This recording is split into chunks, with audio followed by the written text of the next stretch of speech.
Now, a summit crucial for the future of the economy was held in South Africa this week, the 20th AGOA Forum at Nasrec. AGOA, the African Growth and Opportunity Act, is an American law that has given sub-Saharan African countries duty-free access to U.S. markets, including South Africa. South Africa was the continent's largest beneficiary last year, in fact, having exported 178 billion rands worth of goods to the U.S. while importing less, around 134 billion. And AGOA continues to drive investment in the automotive industry here in South Africa. To discuss, we're joined by the CEO of the National Association of Automobile Manufacturers of South Africa, Naamsa, and that's Mikel Mabasa. Mikel, thank you for being with us, as always. A couple of months ago, there was concern that we might not even be included in AGOA, which is to be extended in 2025. It now seems our place is pretty secure. We're even hosting the forum, or we've just done that. Is it a major relief for Naamsa? Absolutely. Good afternoon, Francis. We are absolutely very relieved. Obviously, there's still a lot of work to be done. We've made our case as a country.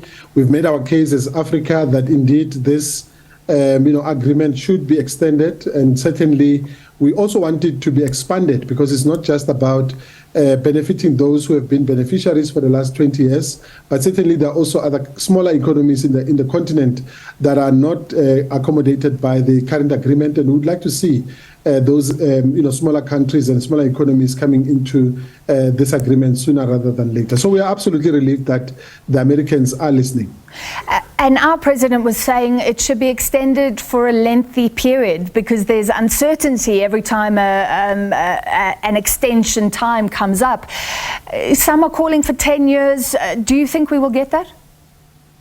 Well, look, I think we're looking for 20 years, because at least we'll give some certainty, but also investment decisions, to be getting some longevity. Because, as you know, particularly for us in the automotive industry, in order for companies to be able to make very solid investment decisions, they would want to do so, at the back of knowing that they can be able to rely on, agreements like AGOA that are going to be standing in for a much longer period than just 10 years. I mean, 10 years is just, say, 2 terms of an administration, and we absolutely don't think that that's enough. And we believe very strongly that trade should actually, go far longer than just political administrations of different political parties that are elected into office, because it's actually about countries that are really trading amongst themselves. So the reason we wanted to talk to you is because automotive manufacturing is one of the biggest spin-offs. Would you say that most of the international car makers are here in South Africa making cars because of AGOA? Can you give us some idea how many of the cars made in South Africa are exported to the US under AGOA? Well, look, AGOA is an important part of our ecosystem. I wouldn't say necessarily that it is the main driver for us to be able to produce vehicles. Remember, 64% of vehicles that we're producing in South Africa goes out of the country as exports. The majority of those are going into Europe currently. The United States has been obviously a very important player in our ecosystem, but they are not necessarily the biggest, but they are very, very important. And we would like to make sure that we secure this agreement so that we can really be able to expand, because it's not also about just fully built units in terms of vehicles, but it's also about components that we're also producing in South Africa. But it must be a huge draw card for the likes of VW or Ford or BMW, who have to weigh up, okay, we've got AGOA, but we've got rocky labor relations and load shedding in South Africa. It must be a huge plus. Yeah, absolutely. I mean, look, the reality of the matter is that in the equation of automaking, I mean, if you take, for example, BMW, when they deploy different lines across the world in their footprint, they obviously design that deployment to be able to make sure that South Africa is able to produce certain models for them that can be exported across the world. I mean, South Africa, for example, in the case of BMW, is producing an X3 And that X3 is obviously their global flagship that goes across the globe, including the United States, and it is absolutely very critical. Companies like Ford Motor Company, Mercedes-Benz in East London are absolutely anchoring at the back of AGOA, and it is absolutely very critical that we should have this agreement renewed and extended for a much longer period.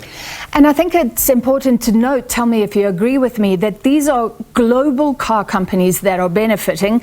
I mean, it's not like there's a major South African manufacturer, but they are creating jobs in the Eastern Cape and the like.